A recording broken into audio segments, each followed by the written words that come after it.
Tov.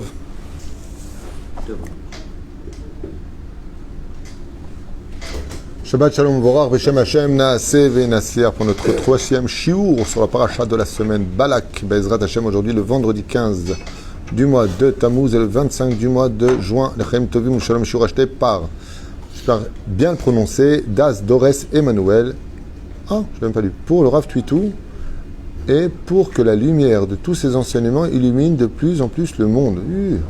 Toda Rabba, je ne savais pas ce que le sujet, donc Toda Rabba, et que Dieu te le rende au centuple.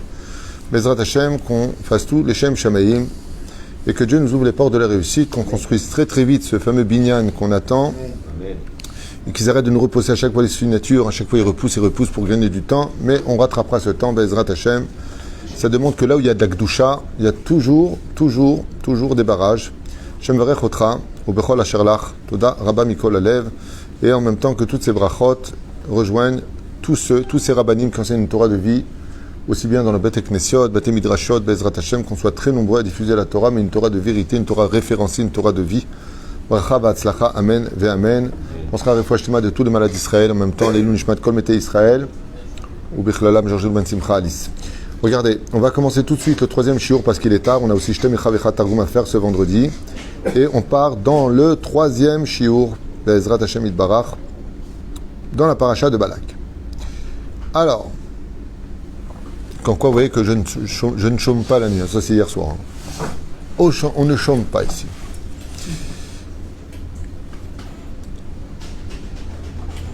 La Gemara nous dit que l'Atid Lavo, à la fin des temps, les nations du monde rendront des comptes sur le fait de ne pas avoir respecté la Torah et les mitzvot qui les concernent en tout cas. Et la Ta'ana, l'argumentation des nations du monde sera de dire, oui, mais si on avait eu un prophète comme Moshe Rabbeinu, t'as donné un prophète. C'est vrai que sans Moshe, on n'aurait pas pu avoir la Torah, on n'aurait pas pu avoir tout ça. Donc, c'est bien gentil de nous dire pourquoi vous n'avez pas tué le lion qui est en face de vous avec un canif, alors que tu as donné une épée dans les mains d'Israël. Et là, la réponse, elle est très ambiguë. Une réponse que tout le monde connaît, tous les gens qui sont assidus un petit peu à l'étude de la Torah, pas beaucoup. Dieu répond, je vous ai donné Bilam. Alors, Madavardome, à quoi ça ressemble? C'est comme s'il y avait une course entre deux mecs.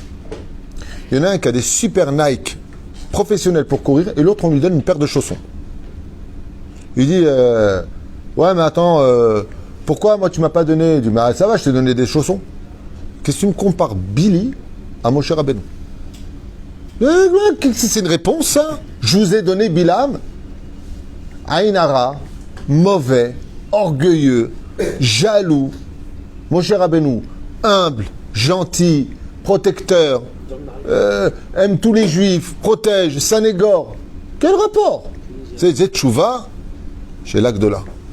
Moi, j'en pratique des gens, ils disent, quand je les entends parler de cette Gemara, ils disent, ah, Natati Lachem Bilam. Nous, Azma, c'est une référence, Bilam. Je t'ai pas dit, est-ce que tu m'as donné une paire de chaussons? Est-ce que tu peux me donner la même paire? Et tu lui as donné des Nike, donne-moi des Adidas. Si tu veux comparer, compare bien, hein? Alors? C'est les qualités qui l'ont donné. Après, c'est comme a fait Bilam et ce qu'on a fait Moshe, ce sont deux choses différentes. Non. La question, c'est à propos du Navi. Navi natata, les Bnei Israël, Navi natati lachem, le kashour. La question, c'est la comparaison qui est faite. Par exemple, imagine que tu as deux bureaux. C'est là. Un bureau t'envoie une bombe atomique pour diriger. Le mec, c'est un professionnel, vraiment. Il sait se faire respecter très vite. Il sait mettre tout le monde au pas. Tac, tac, tac. Tout le monde bosse bien. Tout le monde. Et l'autre côté, t'envoies un naze qui lui-même est plus fainéant que ceux qui sont sur place. Ok? Tu vois les comparaisons à la fin du mois et tu dis, je comprends pas. Il dit, attends, regarde, tu lui as donné. T'as vu le mec que tu leur as mis à la tête là-bas? Comment il est bon? Il sait donner des primes. Il sait leur parler. Il récupère les contrats ratés. Et toi, tu réponds, mais je vous ai aussi envoyé celui-là. C'est une comparaison l'autre. Zénom Istader. Vous avez compris la question? Parce que je vous sens un peu bizarre là. C'est pas équitable. Hein? Bien sûr que c'est pas équitable. Il n'y a pas besoin de réfléchir 3 heures. On ne peut pas comparer Bilam à Moshe. Parce que surtout que le leader en tant qu'Israël, il n'est pas mesuré selon l'intensité de son savoir ou la grandeur de son savoir. Il est mesuré par rapport à quoi? Ish Moshe Anav Meod. On sait très bien que quand meurt un tzaddik, qu'il part de ce monde, la seule chose qu'on lit, c'est sa biographie, c'est ses enseignements. Et là, on voit combien il était grand, combien il était ceci. Imaginez un rave qui a écrit des super enseignements, mais qui parlait très mal toute la journée, qui était avec des gonzesses toute la journée, et qui maudissait les gens toute la journée. On lui rajoutera un titre, c'est le rave âgé. Mais en un mot, tu vois, c'est un rave âgé. Il est fou, ce mec. D'accord? Qu'est-ce que nous dit la Torah dans un cas pareil? Qu'est-ce qu'on fait des écrits d'un homme qui est kofer batora, qui est vulgaire, qui dit des bêtises? On brûle ses livres. Et pourtant, il a écrit de la Torah. Azma, Bilam, il est comparable à Moshe, Bémet. Zachel. Tu as compris? Ken? בלעם היה לו אותו כוח של משה בסדרה אחת. אנחנו רואים בגמרא אומרת הגמרא שכל דור שיש צדיק שמים רשע באותו רמה שלו. זה כנגד זה Hachem, c'est נכון que quand il y a un tzaddik, il y a toujours le rachat en face. Alors donc tu confirmes ce que je dis. Donc s'il y a le tzaddik, qu'est-ce que tu me compares? Tzaddik avec tzaddik? Oui, mais pas tzaddik avec rachat. C'est le mystère. Moshe avait atteint le 49e degré de pureté. Bilam avait atteint le 50e degré d'impureté. Donc qui était le plus grand entre Bilam et Moshe dans l'absolu? Bilam était grand. C'est-à-dire qu'il aurait pu faire, grâce à Bilam, il aurait pu faire tchouva à toutes les nations. Mazel Tov, c'est ce que je suis en train d'expliquer depuis tout à l'heure. Tu viens de comprendre. Tchouva, mais lui, il a pris le choix de faire le mal. Bon ira be'achad. Bon ira rachat. Il est content d'annuler une sucette. Deux sucettes. Alma Atchouva Ba. Le Rama de Pano, il reprend exactement la même explication, entre guillemets, presque, on va dire comme ça, que le Zera Shimshon, dans ce domaine. Il explique comme ça, que tout ça parle en réalité du Shoresh Nishmatam. Ça veut dire que la signe de la Neshama peut définir qui est la personne. Par exemple, si on parle de comparaison, qui était celui qui est en face de Moshe? Qui est l'ennemi de Moshe? Zekenegedze Asa Hashem. Ça contre ça fait Hashem. Qui est en face de Moshe? Réponse de n'importe quel abruti. Moshe est en face de Pharaon. Dans tous les livres, celui qui est en face de Moshe, c'est Pharaon. C'est pas Bilam. Seulement, pourquoi on ne peut pas le comparer Pharaon à Moshe? Parce que Pharaon, c'est le Gilgoul de Caïn. Tandis que Moshe, c'est la réincarnation de Hevel. La reine, on ne peut pas les comparer. Mais par contre, Bilham, c'est ce qu'on va découvrir maintenant, il est de la même source énergétique au niveau de l'âme que Moshe Bidiouk. Ils sont du même corps. Ils viennent de la même source. C'est-à-dire que si c'est des Nike, lui aussi c'était des Nike. C'est des Adidas pour courir.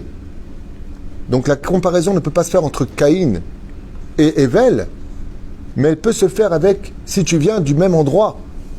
Et étant donné que Bilam n'est autre que l'autre partie de l'âme de Moshe Rabbeinu, oui, il y a une comparaison à faire. Oui, il y a une comparaison à faire. Parce qu'ils partent exactement du même nid. C'est comme s'il y a une course de 100 mètres à faire, l'autre il part de 50 mètres avant la fin, lui il part de 100 mètres. C'est comparable? Ben non. Si tu viens de Caïn et que toi tu viens de Hevel, ben il est évident que Hevel étant le gentil et Caïn étant le méchant, ben c'est pas comparable. Ce qui fait que dans l'absolu historique, celui qui est en face de Moshe, c'est Pharaon. Alors pourquoi tu dis pas en face de Moshe et Pharaon, on a vu le bras de fer? Toute l'histoire de Moshe, elle se passe. C'est juste une paracha, l'histoire de Bilam avec Moshe. Mais Pharaon, c'est combien? 4 parachutes. Vous voyez bien que c'est quantitatif. On voit bien qu'il y a un problème. Quelle comparaison tu me fais entre l'un et l'autre? Attends, vous allez entendre ce chidouche, Nifla, Benisgav, Mash. Aïe, aïe, aïe, fait mode. Omer Evel, il galgal be Moshe. Comme c'est marqué, d'où est-ce que c'est marqué que il s'est réincarné Hevel quand il a été tué par son frère? Donc en français c'est Abel, hein, donc le mec dit... Il faut vraiment être Abel pour ne pas comprendre que c'est Hevel. Enfin, c'est un jeu de mots. Il dit comme ça. Hevel, Galgal Moshe. Comme le dira Chava, qui chat et li Elohim, zera aher tachat Hevel, qui arago Caïn. Donc, qu'est-ce qu'elle dit en remèze sur la réincarnation? Qui chat li Elohim, car Dieu me fera justice, zera aher, un autre enfant, tachat Hevel, en dessous de Hevel. Là, elle fait allusion à qui? À la réincarnation de Hevel. Seulement Hevel, lui, il a eu deux choses. Il a eu deux fautes qui ont entaché son nom. Le Hé de Hevel n'a pas été entaché. Le Hé de Hevel, il est parti chez qui? Chez Moshe. D'où est-ce qu'on sait que Moshe, il a en lui la lettre de Hevel, Moshe c'est même Shin He. Le He de Moshe, c'est la première lettre de Hevel. Alors qu'est-ce qu'il a entaché Bilam, Hevel? 2 lettres, contre 2 fautes. Laquelle? Il a attendu que Caïn prenne l'initiative de faire un cadeau à Dieu, de faire le korban. Il a entaché laquelle? Hevel, la lettre bête. Ensuite, quand Dieu est venu prendre son korban, il l'a regardé. Il a entaché la 2e lettre, le lamed. Ces 2 lettres-là ont formé une sitra hara en lui. Quand Bilam est bet lamed. Aïm, il est né, Bil'am, avec la neshama. De qui? Aïm, bet lamed. Ça fait mazé Aïm, Aïn, même. Il a pris les 2 lettres de Hevel, bet lamed. Aïm, bet lamed, imbal. C'est les lettres du mot Bil'am.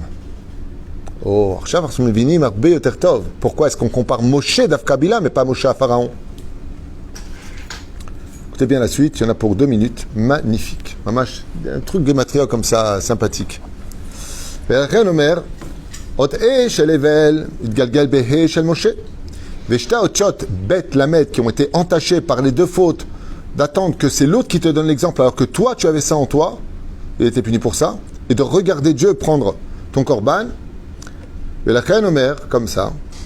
C'est pour ça que Bilam, vous allez comprendre que malgré toute sa sitra haraka en lui, il avait en lui quoi? La lettre Bet Lamed de Hevel, qui était tzaddik. D'où la phrase Tamot nafshi kemot yesharim. Je demande à mourir comme le chemin des tzaddikim. D'où est-ce que tu sors une telle phrase? Arrêtez pourri, toi, Bilam.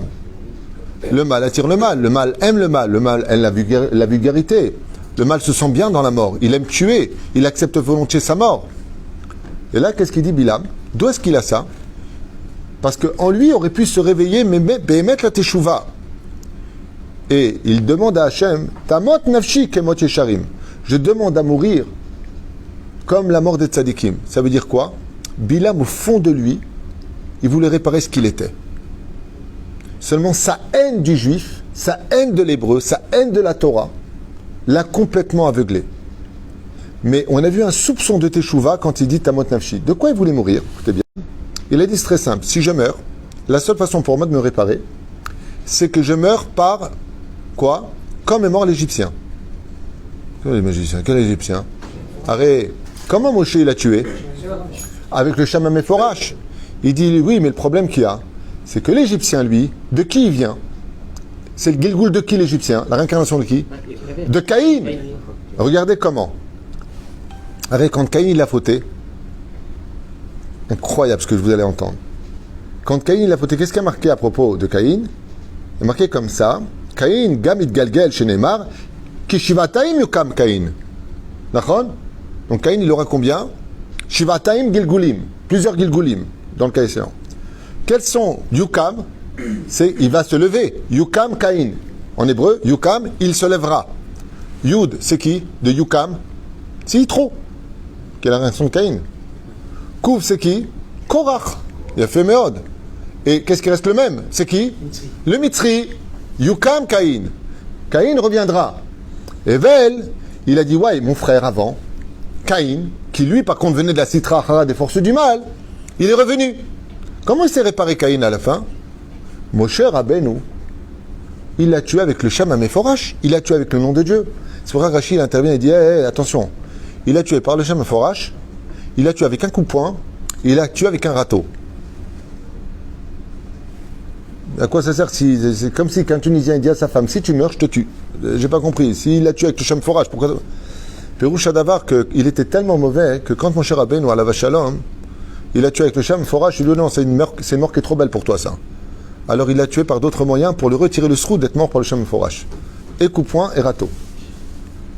Voilà. Torquede Sicha. Azoukam Caïn. Il dit comme ça, Moshe, il savait le secret de Bilam. Il dit alors moi maintenant, comment je vais essayer de me réparer? Si je meurs avec le Shama Mephorash, que Moshe s'énerve contre moi, c'est pour ça qu'il voulait erguiser Moshe Rabbeinu, Moshe va sortir, et qu'est-ce qu'il va faire avec moi? Il va prononcer le nom de Dieu comme il a tué l'Égyptien qui était le Gilgoul de Caïn, et ainsi donc moi je vais pouvoir me réparer tout en restant le même, sans changer, sans faire teshuva. S'il me tue avec le Shem Forash, étant donné que j'ai les deux lettres de Hevel sur moi, plus le Shem Forash, Nigmara Sipour. Ani Teken et Tatzmi. La reine, qu'est-ce qu'il a fait Pinchas ben Eleazar ben Aaron Cohen? Yada et Adavar. בסוף פנחס הרג את בלעם עם החרב של בלעם עצמו שהיה כולו מחושב בסטרה אחרה. בלעם il avait une épée. D'ailleurs avec cette épée il a frappé le Hamor. Il a tué l'âne. Ouais. Et qu'est-ce qu'il avait sur son épée? Tous les noms les plus tamés des démons. Pinchas, pour être certain de renvoyer là où il voulait aller, c'est-à-dire tu t'es comporté comme un rachat, Dieu emmène l'homme là où il veut aller. Quand il a pris l'épée, il cherchait quoi? L'épée de Bilaam, dans le combat qui a eu lieu avec la paracha des Midianim. Et Bilaam est avec eux dans la guerre. Et Bilaam, il attendait comme ça désespérément. Il a dit, bon, si c'est pas Moshe qui me tue avec le Shem Forash, tuez-moi avec une épée d'un juif. Même un juif, quand il tient une arme, les je Gdusha. Pinchas, il a ordonné à tout le monde de ne pas tuer Bilaam. Il a dit, Bilaam, c'est pour moi. Et Marc c'est une autre personne qui l'a fait, le Méchané. En tout cas, dans les textes du Zera Shimshon, là-bas, il dit que c'est Pinchas. Et qu'est-ce qu'a fait Pinchas? Il a dit non, pas de problème. Il était Cohen. Il dit, mais un goy, il est tamé. Un non-juif, il ne rend pas impur. Dès qu'il a trouvé sur le camp de la bataille, le champ de la bataille, l'épée de Bilham qui était remplie de Shemot Atuma, d'impureté, de noms impurs et de démons, avec lesquels il faisait la sorcellerie, il est parti le tuer avec. Veirzir Oto Efo, Begehinam, Ginne Gehinam. Alors par rapport à ce que tu as dit tout à l'heure, Ma Tshuva. Alors on a fait une comparaison. Bilam, il était prophète. Dieu lui parlait. Yoda Da'atelion. Il connaissait les secrets du moment où Dieu se met en colère. Tout ce que tu veux. Ok. Moshe, ça fait combien en Gematria? 345. Et Bilam, ça fait combien en Gematria? 142. Donc on voit bien qu'il y a une comparaison qui ne se fait pas. Il y a une comparaison qui ne se fait pas. Tu ne peux pas comparer 345 en Gematria, 345 à 142. Il dit, oui, mais Imaya guerre, Tzedek, guerre, ça fait combien en Gematria? 302. 345. Si tu fais la Gematria de 142, la Gematria de Bilham, plus le mot guerre, c'est-à-dire que quand il s'est adressé à lui, il lui a tendu la perche. Il lui a dit, toi, tu veux le Shem Havaya pour mourir? Moi, je vais te parler directement. C'est-à-dire que maintenant, tu ne peux pas dire que tu as un doute. Alors, qu'est-ce que c'est un goy qui veut se convertir au judaïsme? Il se pose des questions. Il veut savoir les choses. Là, maintenant, on peut comparer. Il dit, tout comme Moshe, il a parlé avec moi, moi aussi, j'ai parlé avec toi. Tout comme Moshe, panim el panim, toi aussi, Yoda Da'at Elyon. Toi, tu as su des choses que même Moshe ne connaissait pas. Da'at Elyon qui vient au-dessus de tous. Mashma Mikan, que Dieu lui a tendu la perche pour qu'il se convertisse. Guerre. Alors maintenant, si tu avais été guerre, Bilham, guerre plus Bilham égale Moshe. Mais là, on peut tout à fait comprendre la réponse de la Gemara qui dit, si vous dites que j'ai donné Moshe Rabbeinu à Bnei Israël, comprenez que moi je vous ai envoyé Bilham. Mais Bilham, lui, n'a rien fait des mêmes cadeaux que j'ai fait à Moshe. Moshe s'est rapproché de la Gdusha et Bilham s'est servi de la connaissance de Dieu pour faire encore plus de mal aux enfants d'Hachem. Baruch Adonai l'olam amen.